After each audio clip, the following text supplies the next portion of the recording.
dis à ton voisin, ça fait bien que tu es là. C'est rien, ton petit voisin, t'as bien fait d'être là. Gloire au Seigneur. Ok, que Dieu soit loué. Je m'associe à la prière de l'homme de Dieu. Père de gloire, Père Saint. J'ai anéanti toutes les flèches enflammées de l'ennemi dans le nom de Jésus. Et que le Saint-Esprit influence cette atmosphère, ces lieux dans le nom puissant de Jésus. Et que la parole de Dieu, Seigneur Dieu, oh mon Dieu, mon roi, puisse séparer la moelle et la gentille, l'âme et l'esprit dans le nom de Jésus. Père, la Bible dit, Seigneur, quand tu parles, il y a un silence en bas et en haut. Et en ce moment, le silence est total dans le nom de Jésus. Père, nous te laissons la place. Parle. Ramène-nous dans les trois chemins. Guéris-nous par ta parole. Et fais-nous du bien, Seigneur Dieu. Tu es notre consolation. Louange, gloire, puissance et rien. Au nom de Jésus-Christ. Amen. Amen. Gloire au Seigneur. Le pasteur a déjà donné l'introduction. Maintenant, nous allons aller rapidement dans le livre de 1 Pierre, chapitre 1, verset 23 à 25.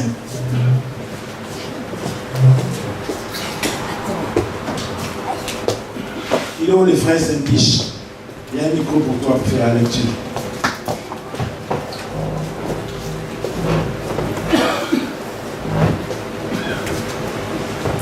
Merci mon frère.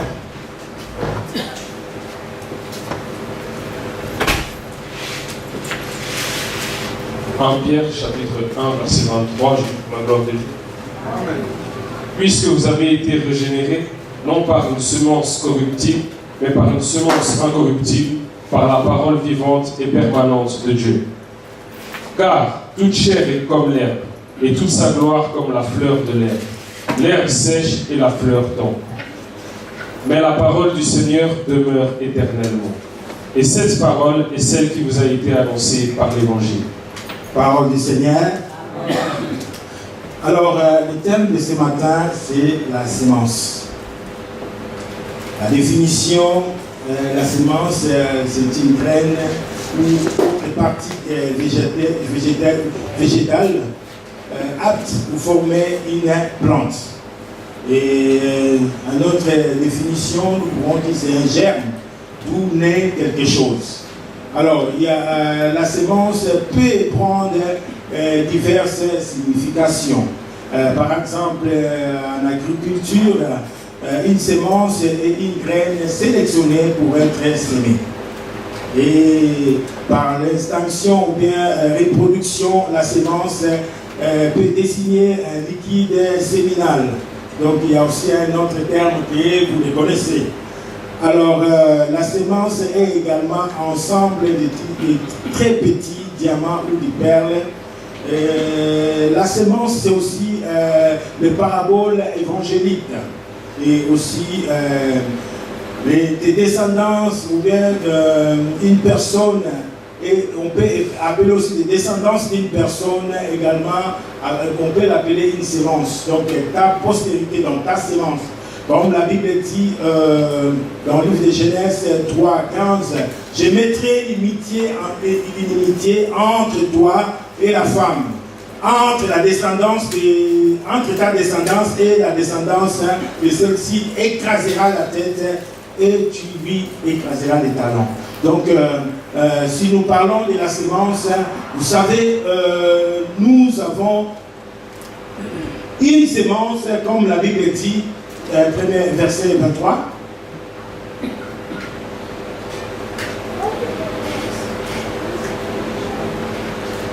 Alors, la Bible dit,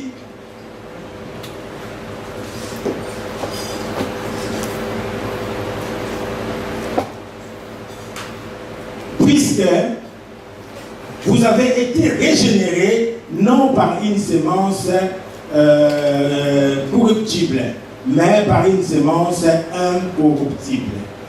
Donc, puisque vous avez été régénérés, donc la régénération, cela veut dire donc être réformé, être ramené donc à l'état jugé supérieur, donc était reconstruit, donc était ramené à la vie. Parce que nous étions, puisque vous avez été régénérés non par une sémence corruptible.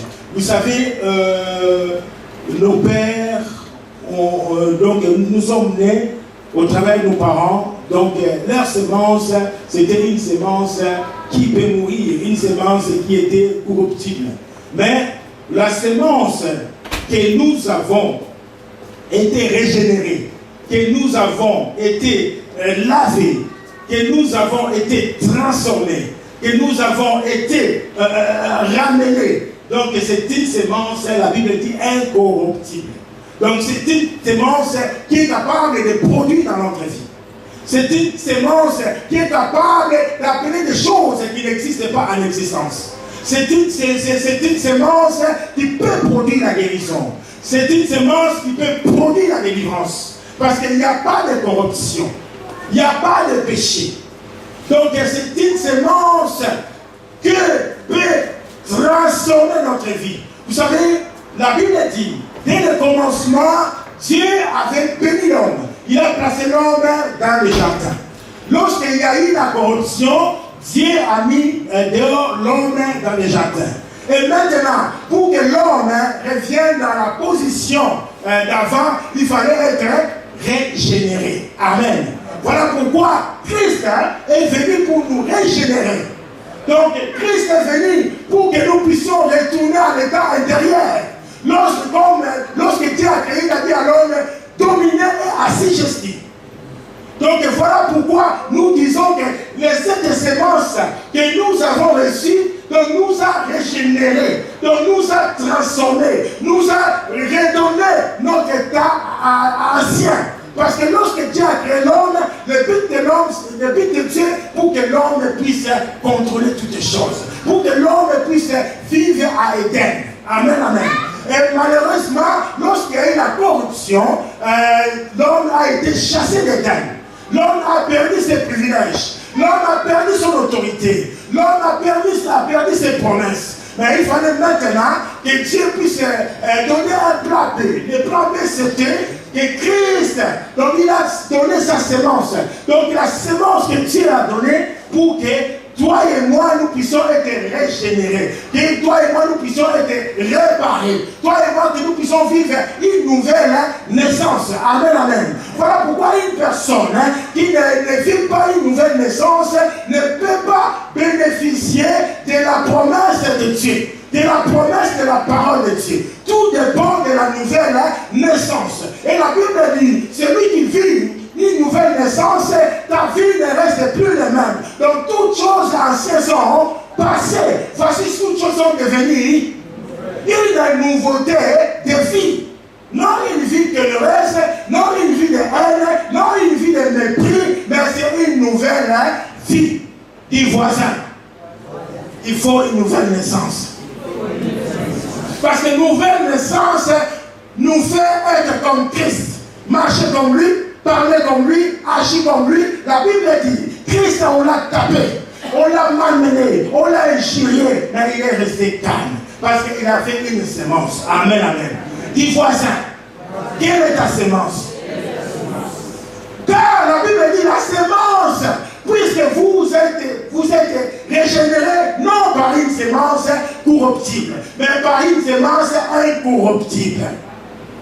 Voilà la raison pour laquelle rien ne peut nous empêcher de servir notre Dieu. Rien ne peut nous empêcher de s'éclater devant Dieu. Mais le fait qu'il y a la corruption en nous, donc lorsque nous sommes dans la présence de Dieu, nous sommes comme des étrangers. Vous savez, une fois, la toute première fois, on m'avait invité par mes collègues, on était allé dîner quelque part. Et puis après le dîner, j'ai vu chacun commencer à sortir l'argent pour payer. Et moi j'ai dit, mais c'est lui qui nous a invités, pourquoi on doit encore sortir l'argent? Ok, heureusement, j'avais plus l'argent, j'ai donné. Mais au fond de mon cœur, je disais, mais normalement ça se passe pas comme ça. Mais après, quand j'ai cherché à comprendre, donc leur culture, ce n'est pas notre culture. Quand tu arrives quelque part dans un pays, où ils ont une autre culture, tu dois apprendre leur culture pour que tu puisses bénéficier de ce pays. Amen. Sinon, tu seras indigne. Sinon, donc, tu seras incompris. Pourquoi? Parce que dans cette culture-là, ils marchent comme ça. Et dans ce monde de semences, nous devons comprendre comment fonctionne le royaume de Dieu et comment fonctionne la terre. Sinon, nous allons être incompris. Les gens verront que celui-là, c'est un chrétien, là, il vit dans la médiocrité. Pourquoi? Il n'a pas encore compris quelle est sa culture et quelle est son identité. Voilà la raison pour laquelle il est très important, lorsque nous venons, nous subissons une nouvelle naissance, nous devons chercher à apprendre comment marche dans notre royaume. Amen. Nous avons un royaume puissant. Parce que notre roi, notre Dieu, il a dit dans sa parole, nous sommes des héritiers et co-héritiers avec Christ. Et lorsqu'on parle de Christ, la Bible dit tout a été créé par lui et pour lui. Trône, gloire, puissance, dignité, élévation, succès, tout est en lui. Et la Bible dit encore, en Christ, nous sommes bénis dans toutes sortes de bénédictions. Ces jours-là, moi je me suis dit, mais normalement ça ne se passe pas comme ça. Comment il m'a invité, je dois payer encore. Or, ici en Suisse, quand les Suisses t'invitent pour aller manger quelque part, il faut participer aussi. Et j'ai compris que c'est très important. Parce que lorsque nous semons quelque part, donc la semence produit toujours. Parce que si nous avons la mentalité de seulement recevoir, nous serons toujours petits. D'ailleurs, la main qui donne, c'est la main qui est puissante. Celui qui reçoit, il est toujours un esclave. Voilà pourquoi Dieu veut que nous donnons et lui aussi puisse nous donner. C'est la loi, ça existe la loi dans la loi des semences. Il y a une loi spirituelle, il y a une loi naturelle. Donc depuis la création, lorsque Dieu a créé les choses, il a dit que la lumière soit, la lumière fut, la terre produit des vertus, la terre a produit. Et Dieu a déclaré que il y a des saisons où il y a des reproductions, donc ça veut dire que pour que la terre continue à reproduire, il fallait que l'homme puisse être cultivé. Voilà pourquoi Dieu avait placé Adam et Ève pour cultiver le sol. Amen. Donc Dieu a dit à ton voisin, tu dois cultiver. Parce que si tu ne cultives pas, tu ne pourras pas manger. Parce que souvent les gens ne veulent pas cultiver. Tu leur dis, donc Dieu te donnera. Non, il ne veut pas cultiver. Il laisse les autres personnes cultiver. Mais en sachant, en oubliant que le fait que tu ne cultives pas, tu ne peux pas manger. Donc Dieu est celui qui est capable de multiplier la sémence. Voilà la raison pour laquelle il y a une loi des semences. Quand tu sèmes, tu fais quoi? Tu moissonnes. Et dans le livre de 2 Corinthiens, chapitre 9, verset 6, on nous dit que celui qui sème peu moissonnera, et celui qui sème abondamment moissonnera. Dis voisin, sème abondamment. Sème abondamment. Car si nous sémons abondamment, nous allons aussi avoir une moisson abondamment. Nous allons sortir dans le système de médiocrité. Nous allons sortir dans le système d'entêtement. Parce que c'est lui qui nous a régénérés, sa semence n'a pas de corruption. Il n'y a rien qui peut empêcher la production. Il n'y a rien qui peut empêcher la gloire, la bénédiction à nous si ce n'est que nous-mêmes. Parce que la loi de Dieu, l'homme doit faire quoi? S'aimer. Si tu ne sèmes pas, tu ne peux pas moissonner. Ou bien tu peux faire comme nous étions en train de faire en Afrique. Chez vous, il n'y a pas de manguiers, vous allez voler les manguiers chez le voisin. Mais un jour, les voisins vont vous attraper, vous amener au tribunal. Voilà la raison pour laquelle tu dois avoir aussi les manguiers chez toi.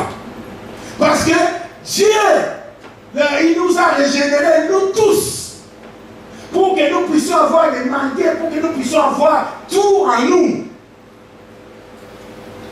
Puisque vous a été régénéré, non par une semence corruptible, mais par une semence incorruptible.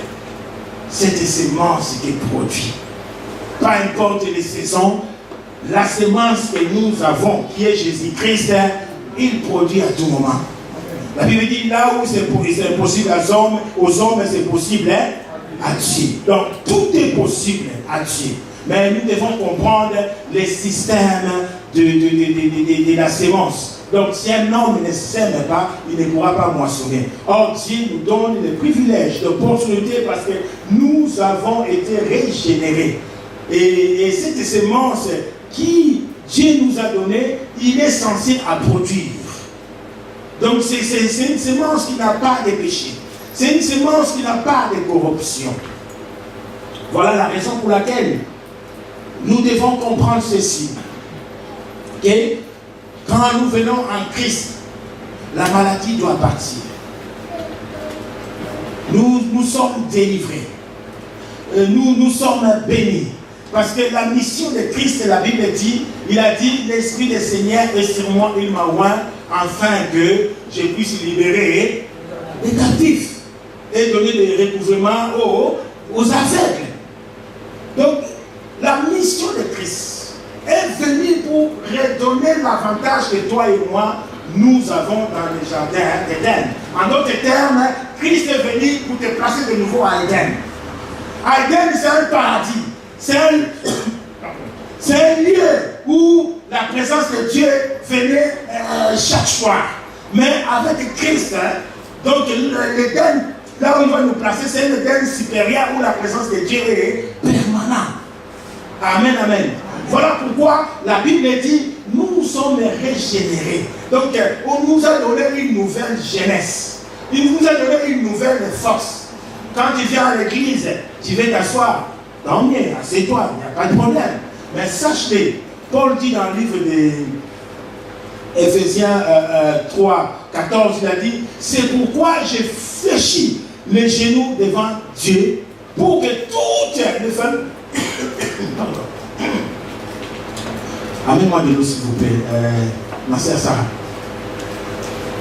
Pour que toute la famille de la terre puisse tirer son avantage.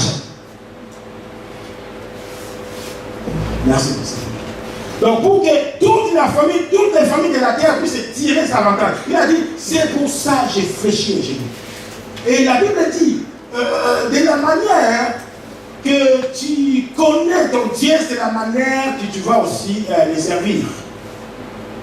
La connaissance que tu as de Dieu, et c'est la manière aussi que cela va se manifester devant tout le monde. Si tu n'aimes pas la prière devant les gens, tu ne prieras pas. Si tu ne sais pas rester un moment debout devant les gens, tu n'arriveras pas non plus. Ce n'est pas ça qui est important. Mais important, nous devons savoir la posture compte aussi.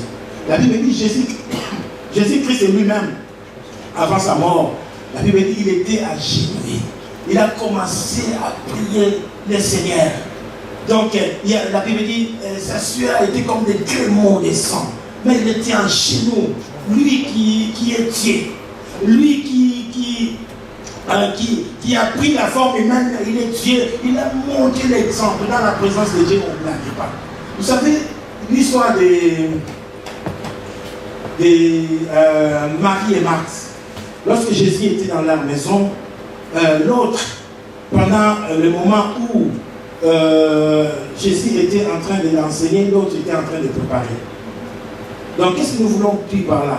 Ici, nous voyons au moment d'adoration, il y en a certaines, ils sont en train de travailler, il y en a certaines, ils font je ne sais pas quoi, il y en a certaines, ils envoient des SMS, il y en a certaines. Donc, quand la présence de Dieu, c'est sacré.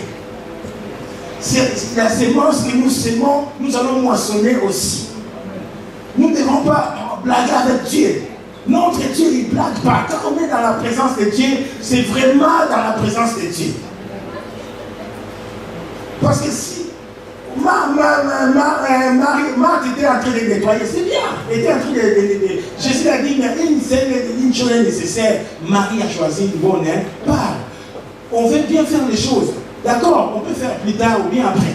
ou bien avant. Mais au moment d'adoration, tout le monde doit adorer parce que c'est une sémence. Amen, amen. Et pendant que les autres adorent, toi tu es à la maison, c'est aussi une sémence. Ce que tu es en train de s'aimer, demain tu vas le moissonner. Je voulais dire à quelqu'un, ce que tu fais, tes enfants vont reproduire la même chose.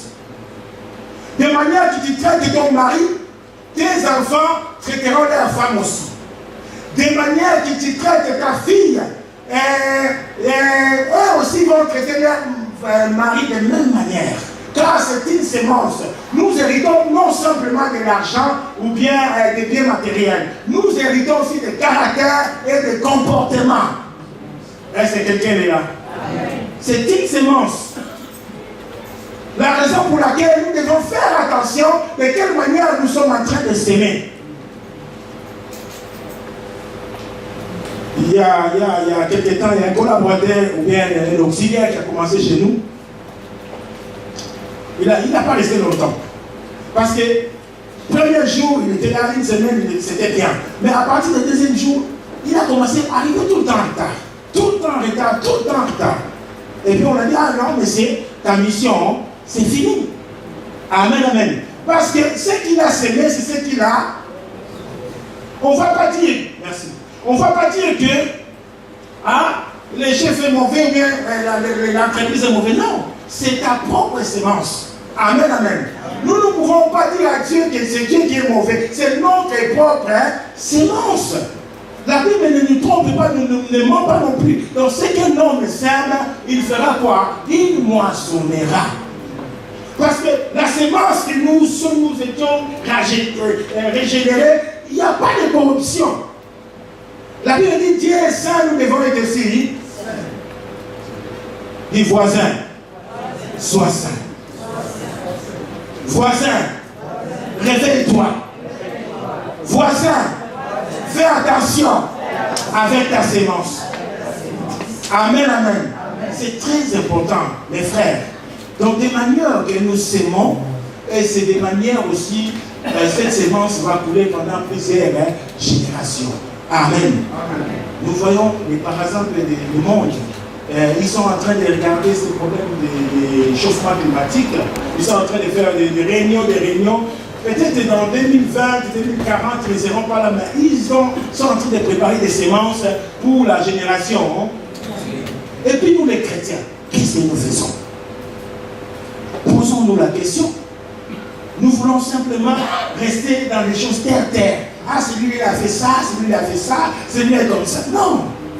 La sémence que nous avons été régénérés, c'est une sémence qui n'a pas de corruption.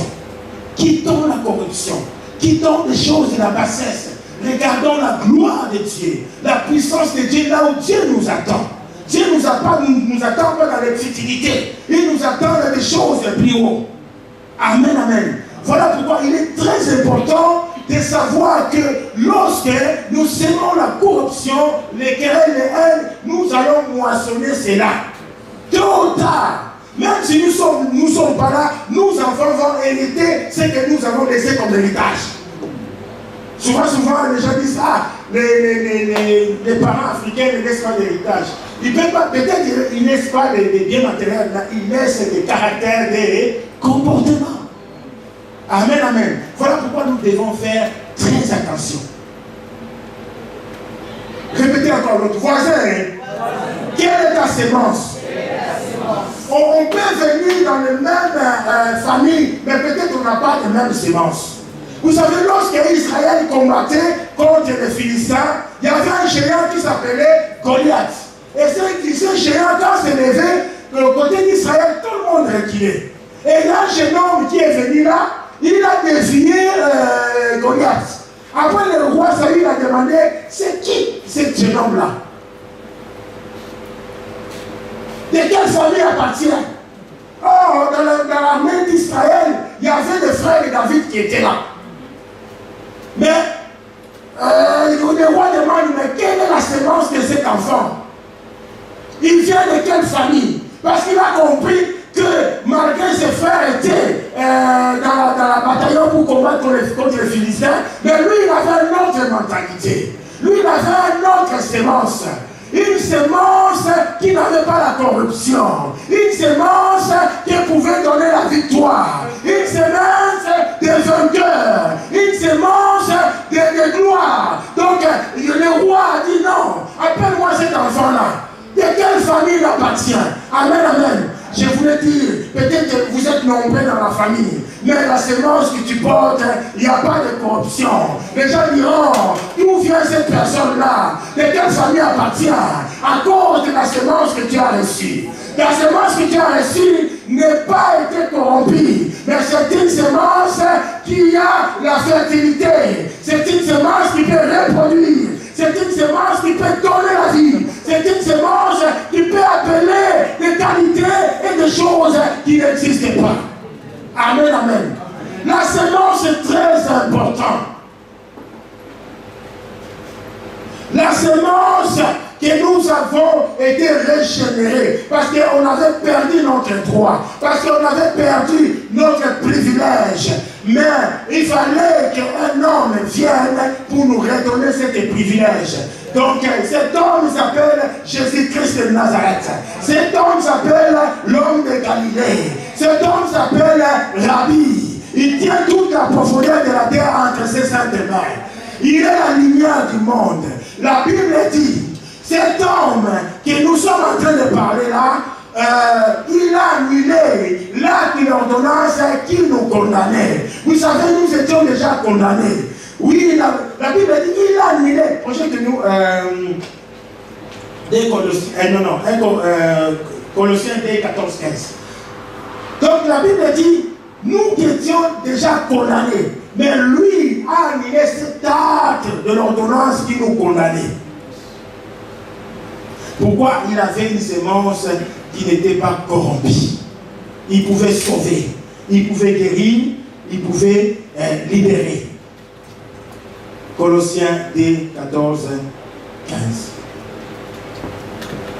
Alors, la Bible dit, il a effacé l'acte, donc les ordonnances nous condamnaient. Donc la Bible dit, il a commencé d'abord par effacer. Peut-être ils ont décidé que dans ta famille, personne ne va avancer. Mais lui, il a annulé cela. Peut-être ils ont dit dans ta famille, personne ne va se marier. Il a effacé cela. Peut-être ils ont dit dans ta famille, personne ne va aller en avant. Il a effacé cela. Toutes les paroles qui ont été dites pour toi et moi, il a fait quoi? Il a effacé. Non simplement effacé, la Bible dit, il a condamné qui subsistait. Donc, il a effacé donc ces deux ordonnances qu'il a fait, il a condamné et il a éliminé. Donc, il a éliminé, non simplement effacé, mais il a éliminé. Donc, dans la liste des familles, tu n'existes plus. Parce que lui, il a effacé ton nom. Amen, amen. Il a effacé ton nom. Non simplement, il est resté dans le domaine d'effacer, il était allé plus loin encore. Colossiens 1, 13. Donc, ici, la Bible dit, il l'a effacé. Toi qui étais condamné. Parce que le diable, c'est l'accusateur. Le diable, c'est vraiment un menteur. Il est mauvais. Il nous accuse devant Dieu. Et Jésus, il a effacé toutes ces accusations-là. Il a éliminé.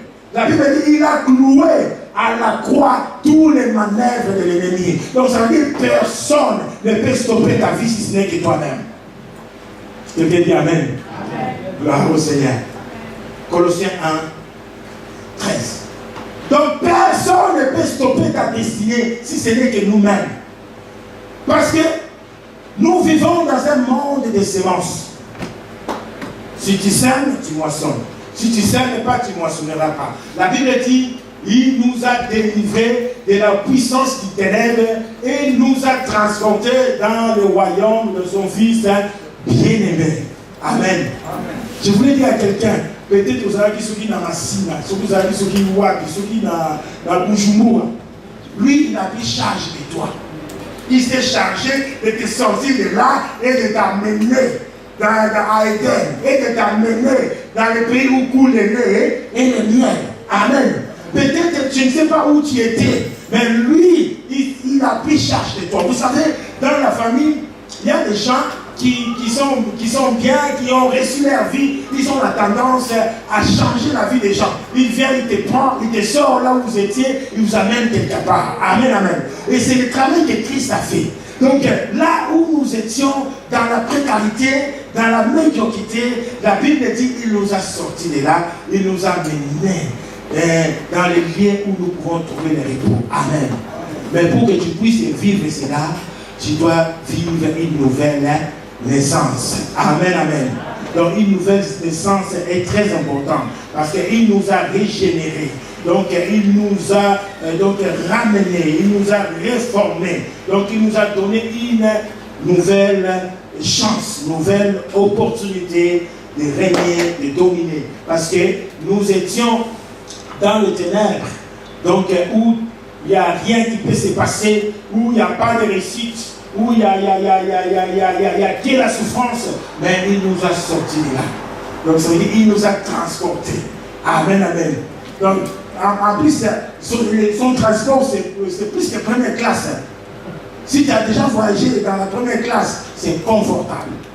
Mais le transport de Jésus est plus que la première classe. Dis à voisin, on t'a transporté un transport spécial. Plus que première classe. Vous savez, si tu voyages en avion, maintenant les avions qui vont maintenant, quand tu es dans la première classe, c'est vraiment, on dirait que tu es, je ne sais pas où. Mais le transport de Jésus, c'est plus que ça. Voilà pourquoi connais ton Dieu. Sers ton Dieu comme David, avec tous tes biens et avec toute ton énergie. Prends la décision. Vous savez, pour s'aimer, on doit prendre la décision. Si on ne s'est pas décidé, on ne pourra pas s'aimer.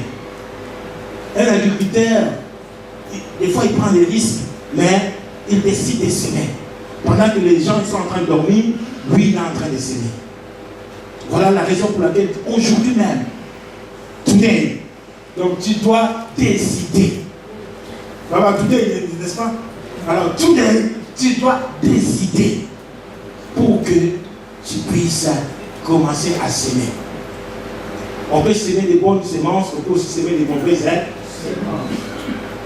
L'autre pousse et l'autre aussi, on l'appelle des semences. Amen. C'est à toi de décider quelle semence tu veux s'aimer.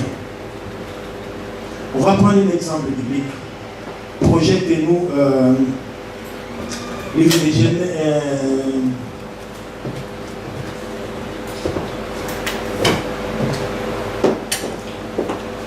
Genèse 26, chapitre 1, après on va sauter 12, 13. Genèse 26.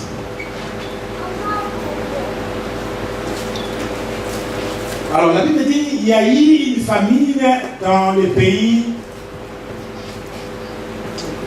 Outre la première famille qui est liée du temps d'Abraham et d'Isaac. Et d'Abraham. Et Isaac allait vers Abimelech, roi des Philistins, à Gérar. Chapitre 2. L'Éternel lui apparut et dit, ne descends pas en Égypte, demeure dans les pays que j'ai te dirai. Allez, verset 11.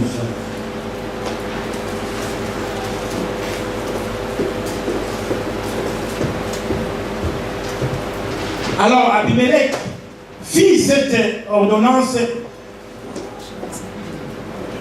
pour tout le peuple.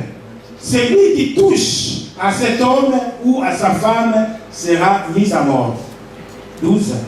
Isaac s'aima dans ce pays et il recueillit cette année les centuples car l'Éternel les bénit. Amen.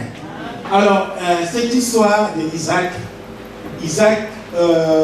lorsqu'il a eu la famille, comme à l'époque d'Abraham, lui aussi voulait aller séjourner en Égypte. Mais l'Éternel est apparu, il a dit non, il ne faut pas aller là-bas, il faut rester parce que je te bénirai. Et Isaac est resté à Gérar. Et puis, le roi Abimelech Lorsqu'Isaac est arrivé à Guéra, il a dit à ces peuples-là que sa femme était sa sœur. Donc ça, si vous lisez tout, vous allez voir. Ça aussi, c'est une sémence.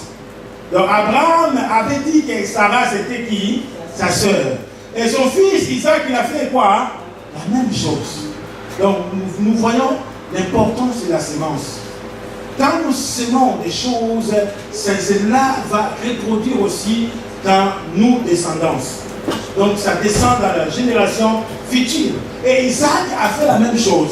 Et le jour que le roi a vu Isaac, il était en train de plaisanter, de jouer avec Rebecca, il a compris que non, les gens qui faisons, frères et sœurs ne peuvent pas faire ça. Il a appelé Isaac, il a dit, mais pourquoi tu nous as menti? Tu veux attirer le malheur dans nos pays. Après, le roi a décidé, c'est pour ça qu'on a lu le verset 11, il a décidé qu'à partir de ce jour, personne ne touche cet homme avec sa femme. Et la Bible dit, Isaac s'aimant dans ce pays, malgré la famine, Isaac a fait quoi? A semé. Et lorsqu'il a semé, il a recueilli cette année au centuple. Amen, amen. Je voulais dire à quelqu'un, ne regarde pas la famine, ne regarde pas ta position, mais apprenez à s'aimer. Parce que la semence, c'est une recommandation de Dieu. Même des peurs que tu as, si tu sèmes, Dieu peut te rendre au centuple. Comme cette femme-là, les gens donnaient beaucoup. Lorsque arrivé son tour, Jésus a dit, c'est elle qui a donné plus. Amen. Amen, amen. Peut-être tu te mets dans ta tête que ces peu-là que j'ai, je ne peux pas s'aimer. La Bible dit, la veuve de Sarepta, le jour qu'il avait donné, lorsqu'il a eu la famine, tout ce qu'il avait, de pain et de farine. Donc il a préparé pour l'homme de Dieu. Et la Bible dit, à cause de cette sémence-là, cette femme ne manquait plus de rien. Donc il y avait constamment l'huile et la farine dans sa maison. Je voulais dire à quelqu'un, prends la décision. Prends la décision. Que personne ne t'influence. Mais laisse Dieu t'influencer. Il a vu Isaac. Il a dit, ne parte pas. Restez. Je vais te bénir. Amen, amen. Peut-être tu avais l'intention de partir. Peut-être tu avais l'intention de fuir la famine, de fuir les problèmes, les circonstances. Mais l'Éternel te parle ce matin. Reste. Il te bénira au centuple. Reste fidèle. Amen, amen. Amen, amen. Reste fidèle. Parce que nous sommes régénérés par une semence qui n'a pas de corruption. Comme David a dit, j'étais un enfant, j'ai grandi, j'ai vieilli, je n'ai jamais vu un juste. L'Éternel est juste. En lui, il n'y en a point de corruption. Même si les hommes sont injustes, l'Éternel reste. Même si les hommes ne veulent pas de toi, l'Éternel te voit. Amen. Tôt ou tard, il te fera sortir. Remets-nous notre test de base.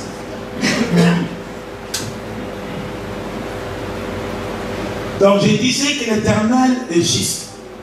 Il s'est souvenu d'un homme qu'on appelle, on a parlé ça le lundi, un homme qu'on appelle Ézéchias. Donc la Bible dit dans Ésaïe 38, verset 3, à partir du verset 1 jusqu'à 3, la Bible dit cet homme fit malade. Donc l'Éternel a envoyé son serviteur pour lui dire que tu vas mourir. Donne des ordres à ta famille parce que tu vas mourir. Et lorsque le serviteur de Dieu est parti, Ézéchias s'est tourné contre le mur. Il a commencé à dire à Dieu, souviens-toi de moi. Est-ce que si ça arrive à toi et moi, qu'est-ce que l'Éternel va se souvenir de nous? Je pense que c'est quand même mieux de lire pour que nous puissions comprendre. Mais Isaïe 38, verset 1, 3. Je vais essayer d'aller rapidement pour libérer les micros.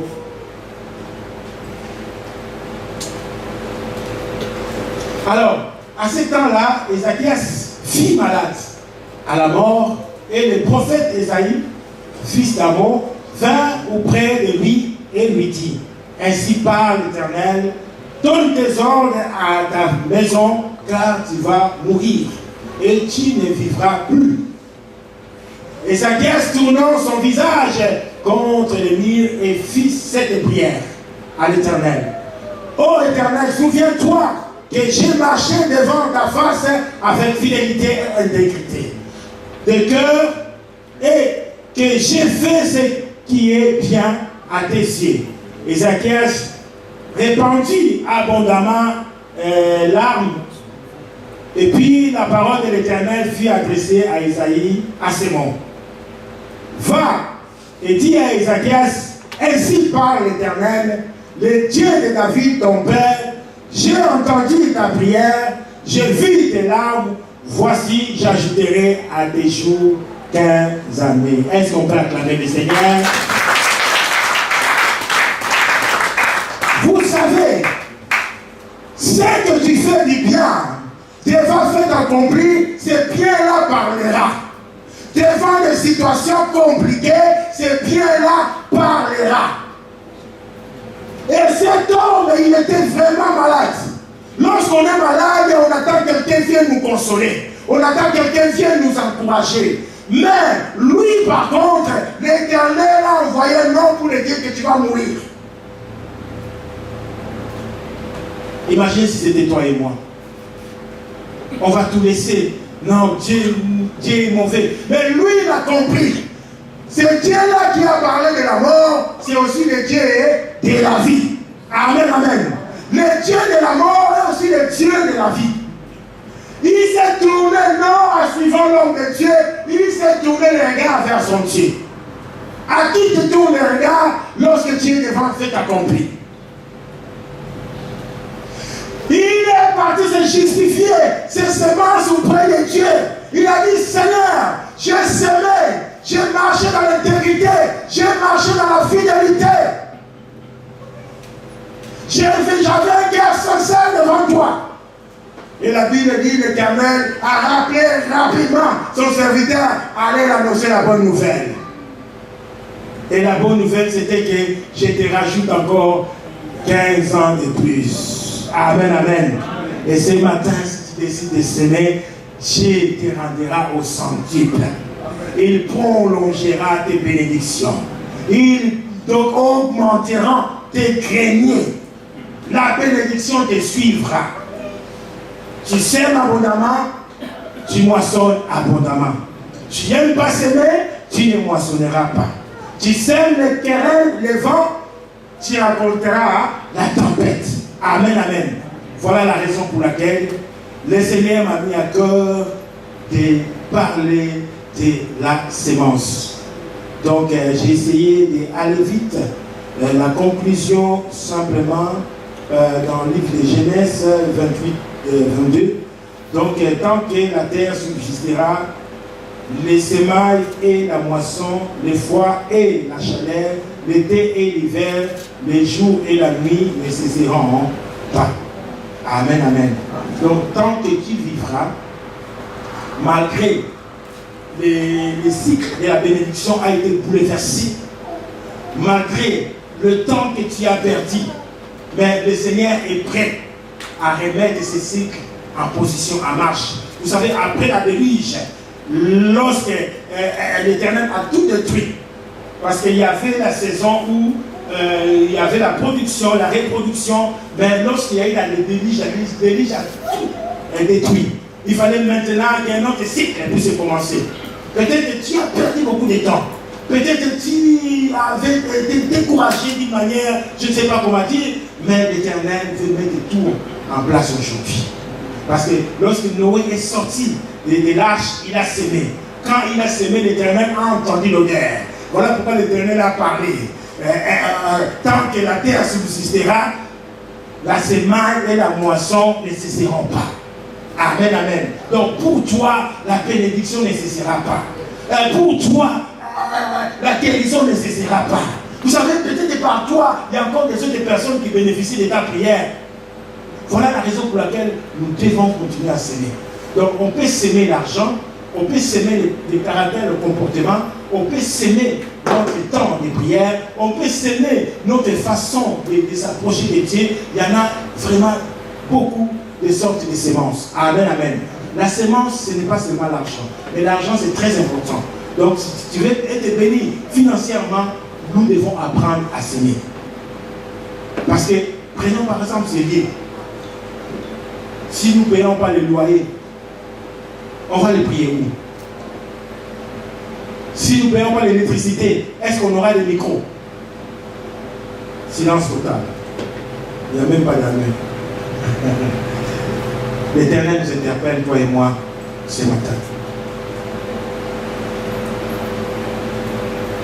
Prenons soin de la maison de Dieu. Prenons soin de notre propre vie. Apprenons à s'aimer. Parce que sinon tu seras incompris devant les autres. Ils te voient, ça fait 20 ans. Beaucoup de temps que tu pries, la situation ne change pas. Mais je déclare au nom de Jésus, tout doit changer aujourd'hui. J'ai dit au nom de Jésus, tout doit changer aujourd'hui. Donc pour terminer, dis voisin, tout doit changer aujourd'hui. Que Dieu nous bénisse.